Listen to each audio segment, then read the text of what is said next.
జంతర్ మంతర్లో కాక్రోచ్ల ఉద్యమం తర్వాత ధర్నాలు చేయటం ఒక ఆయుధంగా మారింది. జెన్జీతో పాటు జెన్ ఆల్ఫా వారు సైతం ధర్నాలకు దిగుతున్నారు. దేశవ్యాప్తంగా ఉద్యమాలు ఊపందుకుంటాయా? ప్రపంచంలో ఎక్కడా జెన్జీ ఉద్యమాలు విజయవంతమయ్యాయి? ఆ పరిస్థితి భారత్లో ఉందా?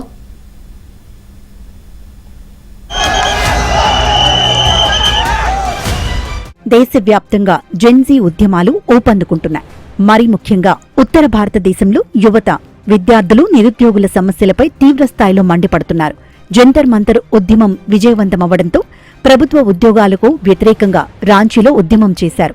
అది కూడా విజయవంతమైంది. బీహార్, రాజస్థాన్ తదితర రాష్ట్రాల్లో కూడా జెన్జీ తరం తీవ్రస్థాయిలో ఉద్యమాల్ని నిర్మిస్తోంది.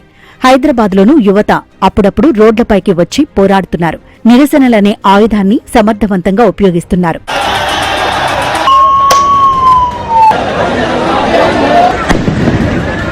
ప్రభుత్వం సైతం బ్రిక్స్ సదస్సు అంటేనే భయపడుతోంది.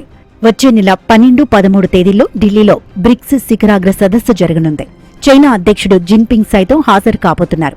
ఈ నేపథ్యంలో కాక్రోచ్ ఉద్యమాల్లాంటివి జరిగితే అంతర్జాతీయంగా పరువు పోతుందని కేంద్రం భయపడుతోంది. 7 ఏళ్ల విరామం తర్వాత చైనా అధ్యక్షుడు దేశంలో అడుగుపెట్టబోతున్నారు. ఆయనతో పాటు సుమారు 400 మంది అధికారులతో కూడిన ఒక పెద్ద ప్రతినిధి బృందం రావచ్చని సమాచారం.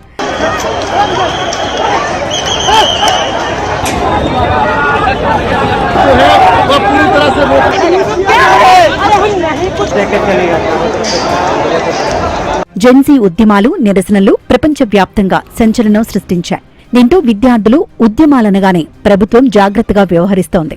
అయినా అప్పుడప్పుడు హింస తప్పడం లేదు. విద్యార్థులు, నిరుద్యోగుల నిరసనతో బీహార్ రాజధాని పాట్నా దద్దరిల్లింది. బీహార్ పబ్లిక్ సర్వీస్ కమిషన్కు వ్యతిరేకంగా యువత కదం తొక్కింది. వచ్చే నెలలో నిర్వహించనున్న ఉపాధ్యాయ నియామక పరీక్ష ప్రక్రియపై అభ్యంతరం వ్యక్తం చేస్తూ పెద్ద ఎత్తున ఉద్యమించారు. ప్రిలిమ్స్, మెయిన్స్ పద్ధతిలో కాకుండా ఒకే దఫాలో పరీక్ష నిర్వహించాలని, నెగిటివ్ మార్కుల్ని తీసివేయాలని, ఉద్యోగాలన్నీ స్థానికులకే ఇవ్వాలని డిమాండ్ చేశారు. కమిషన్ నిర్వహించిన కంబైన్డ్ కాంపిటేటివ్ పరీక్షల్లో జరిగిన అవకతవకల దృష్ట్యా ఆ పరీక్షలను రద్దు చేయాలని పేర్కొన్నారు. ఉద్యోగ నియామకాల ప్రక్రియ అక్రమాలపై కొన్ని వారాలుగా నిరసన తెలుపుతున్నప్పటికీ ప్రభుత్వం నుంచి స్పందన లేకపోవడంతో సీఎం నివాసం ముట్టడికి పిలుపునిచ్చారు.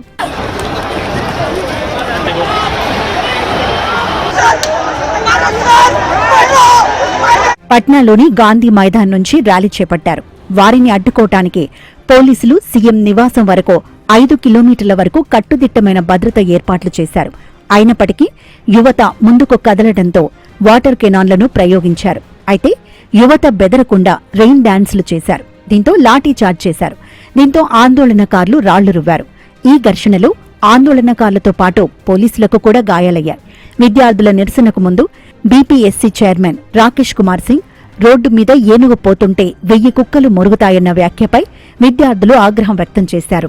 పెద్ద ఇంపాక్ట్ తీసుకొచ్చారు. రోజు భారతదేశానికి కూడా వస్తాదనుకున్నా, వచ్చింది భారతదేశం. ఆ దేశాలందరికంటే చాలా అడ్వాన్స్ దేశాలు. మనం ధనమైన దేశం కాకపోయినా మిడిల్ ఇన్కమ్ దేశం ఎప్పుడూ అయిపోయాం కాబట్టి ఇక్కడ ఇంకో రకంగా జరుగుతుంది. అన్నీ ఉన్నాయి, అన్ని ప్రభుత్వాలు చేస్తున్నాయి, అంతా ఫ్రీ. అయినా కోపం దేనికంటే అఫోర్డబిలిటీ. అంటే ప్రజలేంటి అడ్డుకుని ఆందోళన చేస్తున్నారంటే అది చాలా మంచిది.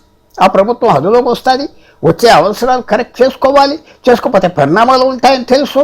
ధరలు పెరిగిపోతున్నాయి, దానివల్ల ఉద్యోగాలు తగ్గిపోతున్నాయి, పర్చేసింగ్ పవర్ జనాల దగ్గర లేవు. అది మర్చుకోవాలి ప్రభుత్వం. అందువల్ల మనం వెల్కమ్ చేయాలి. కానీ రాజ్యాంగాన్ని పూర్తిగా వ్యతిరేకంగా రాజ్యాంగానికి తీసేసి ఇంకో రకంగా చేస్తామంటే మాత్రం ఒప్పుకునే పరిస్థితి కాదు. అది కూడా మన ప్రభుత్వాలు క్లియర్గా చేయాలి. ఏ వాయిస్ వచ్చిన ప్రొటెస్ట్లో వినిపించుకునే మార్పుకి రెడీగా ఉన్నామని ప్రభుత్వం కనుక చెప్పకపోతే ఎక్కడ లేని ఇబ్బంది ప్రభుత్వాలు కలుగుతాయి. ఎలక్షన్ వచ్చినప్పుడు చాలా అనుకోని పరిణామాలు వస్తాయి. తర్వాత యువకులు కూడా మనవాళ్ళే కాబట్టి వాళ్ళు తీసేది మంచిది, మనం వాళ్ళ మాట విందాం, చేద్దాం అని ముందరకు వస్తే ఈ తగులు కూడా తగ్గిపోతాయి. Sri Lanka, Nepal, Bangladesh, Indonesia, Madagascar, Morocco, Peru వంటి పలు దేశాల్లో జెన్జీ ఉద్యమాలు పెను సంచలనం సృష్టించాయి. అవినీతి ఆరోపణలు, పోలీసుల అరాచకాలు, నిరుద్యోగం, ఆర్థిక అసమానతలపై తమ అసహనాన్ని వ్యక్తం చేశారు. సామాజిక మాధ్యమాలని అస్త్రాలుగా వినియోగించుకున్నారు. మీమ్స్, షార్ట్స్తో మొదలైన వారి అసహనం అణిచివేయలేని ఉద్యమంగా మారాయి. నేపాల్లో రాజకీయ అరాచకం, సామాజిక మాధ్యమంపై ప్రభుత్వం విధించిన నిషేధానికి వ్యతిరేకంగా యువ నేపాలీలు 2 రోజుల నిరసనలతోనే ప్రభుత్వాన్ని కూలదోశారు. జెన్జీ మడగాస్కర్ పేరిట అక్కడ యువత నీరు, కరెంటు కొరత, అవినీతికి వ్యతిరేకంగా 2025 సెప్టెంబర్లో నిరసనలు చేపట్టారు. యువతకు సైన్యం మద్దతు పలకడంతో అప్పటి దేశాధ్యక్షుడు దేశం విడిచి పారిపోవాల్సి వచ్చింది.